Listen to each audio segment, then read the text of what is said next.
Olá, pessoal! Mais um momento junto com vocês, sou a professora Patrícia e junto com o professor Reginaldo, nós estamos preparando sempre o material para vocês com a intenção de apresentar a melhor qualidade possível. Vamos continuar falando sobre o software livre. Na aula passada, falamos sobre o SL, o software livre, principalmente enfatizando a questão do código-fonte aberto. O que quer dizer isso? Vamos à primeira tela. O software livre, ele apresenta o código-fonte disponível, a sua principal característica. E o principal software livre que conhecemos é o Linux. Utiliza a chamada General Public License, é a licença geral pública criada pela Free Software Foundation, que assegura que nenhuma empresa ou usuário torne-se proprietário de um software livre. Então vejam, isso é muito importante frisar para vocês que a partir do momento que ele é livre, eu posso adquiri-lo, fazer alguma alteração, colocar alguns aplicativos importantes que satisfaçam a minha necessidade da minha empresa educacional, por exemplo, né? E aí vai ficar marcado de qualquer forma que a Patrícia fez uma alteração nesse software livre. Aqui em Palmas, por exemplo, só lembrando para vocês, o Instituto Federal, ele preparou, a partir do software livre, se eu não me engano, o Curupira, né? É um programa também que sofreu alterações e que o pessoal, uma equipe de professores que trabalhou em cima desse software livre, adaptou de acordo à sua necessidade. Então, a partir desse momento, esse grupo tem registrado que eles fizeram essa alteração. Então, eles colocaram alguns aplicativos que são necessários para o uso, para a finalidade que eles precisavam, correto? Então, essa é a principal característica do software livre que nós já havíamos ressaltado no momento anterior. Muito bem. Agora, existe um termo muito importante a respeito disso que eu estou dizendo, copyleft. É um elemento da GPL, da licença, que visa a proteção dos direitos autorais e, ao mesmo tempo, permite a utilização, a difusão e a modificação dos softwares livre. Então, é, acima de tudo, o domínio público do conhecimento. Agora, esse domínio público, ele não possui regulamentação do copyright, é diferente. Qualquer pessoa pode se tornar proprietário de parte de seu código-fonte e cópias. Então, verifiquem. O copyright, eles têm inclusive uma logo que representa e essa marca, toda vez que você verifica um programa que tem essa marca do copyright, isso quer dizer o quê? É o direito autoral, direito do autor. Então, somente aquela pessoa poderá fazer qualquer tipo de modificação, de alteração, uso desse software. É diferente do copyleft.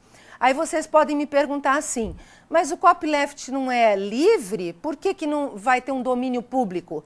Esse domínio é somente para ficar registrado que eu, Patrícia, fiz uma alteração e adicionei determinados aplicativos.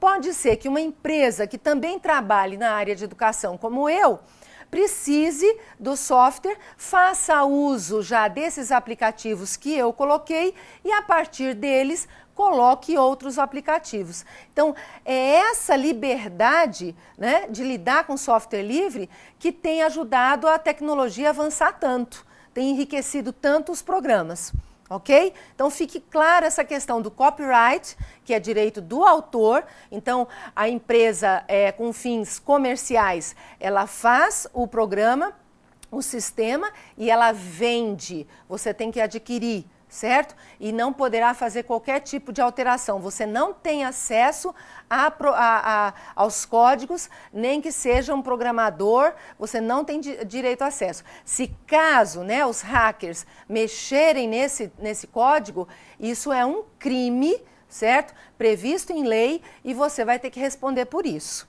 ok? Seguindo aí. A informação livre, o conhecimento livre, a divulgação livre, veja que está bem frisada essa questão, mas vindos de algum lugar. Então, alguém pensou primeiro, pesquisou, discutiu, reuniu dados, cruzou informações e gerou um conhecimento. No caso, como eu estava falando para vocês, Eu, professora Patrícia, utilizei o software livre na minha empresa educacional. Então, eu sou a autora dessa obra. Então, seja um texto, seja um livro, tudo que tem autor tem fonte. Então, mesmo sendo um software livre, vai ficar registrado que eu utilizei para fazer uma mudança, como é o caso do sistema do Curumim ou do Curupira, que foi o Instituto Federal aqui que fez alterações e vem utilizando o software livre, ok? Muito bem, e essa diferença com o software proprietário, que de certa forma eu já coloquei para vocês, são softwares com códigos fontes não liberados, estão fechados. E como eu havia dito, o copyright é a licença de propriedade que protege esse software proprietário. Não pode ser transferida a outro usuário. Então, você, se caso vai utilizar o Windows, você compra, né, o sistema operacional Windows, ok? Então, você utiliza como ele vem. O pacotinho fechado, com aqueles determinados aplicativos, com aquela interface. Então, não há possibilidade de alteração, de mudança. No software livre, no Linux, você faz alterações. Então, se você se interessar pelo Curupira, que é esse programa que o Instituto Federal aqui de Palmas realizou e trabalhou, você pode adquirir e ainda inserir outros aplicativos nesse programinha, ok? Seguindo aí, eu busquei colocar lado a lado as diferenças entre o SL e o SP.